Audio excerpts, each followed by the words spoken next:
Bên mình đang lắp đặt mẫu giường massage đệm mềm có lỗ mặt cắm ngoài đệm cho khách Hàn Quốc tại Lạc Long Quân, Tây Hồ.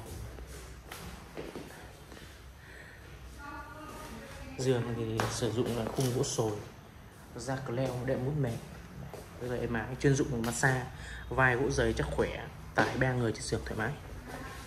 Các bạn để ý nhé. Đây anh chủ. Dạ. Khách gọi điện khác.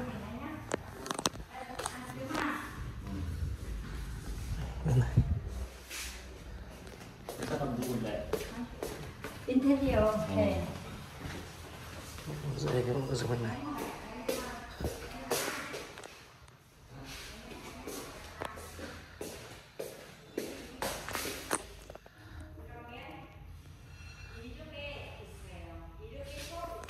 Massage đệm mềm.